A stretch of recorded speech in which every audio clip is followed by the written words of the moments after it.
காவிரியில் தமிழ்நாட்டுக்கு 20 டிஎம்சி தண்ணீர் திறந்துவிட வேண்டும் என்று காவிரி ஒழுங்காற்று குழு பரிந்துரைத்துள்ளது.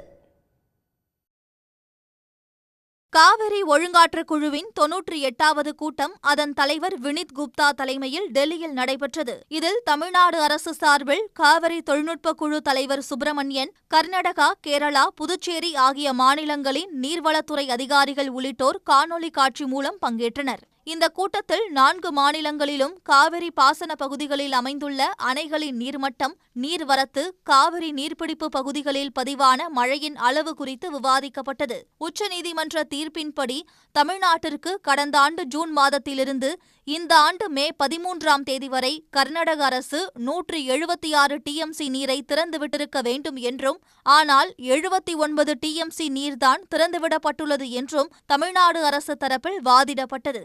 மேட்டூர் அணையில் குறைவாக தண்ணீர் உள்ளதால் குறைந்தபட்சம் 40 டிஎம்சி தண்ணீரை திறந்துவிட வேண்டும் என தமிழ்நாடு அரசு அதிகாரிகள் வலியுறுத்தினர். ஆனால் கர்நாடக அரசு தரப்பில் தங்கள் மாநிலத்தில் நிலவிய வறட்சியை சுட்டிக்காட்டி தற்போதுதான் மழை பெய்ய தொடங்கியுள்ளதாக தெரிவிக்கப்பட்டது.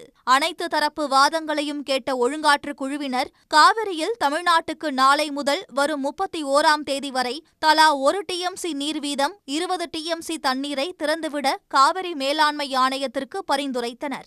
உடனுக்குடன் செய்திகளை தெரிந்து கொள்ள சன் நியூஸ் பெல் ஐகானை கிளிக் பண்ணுங்க.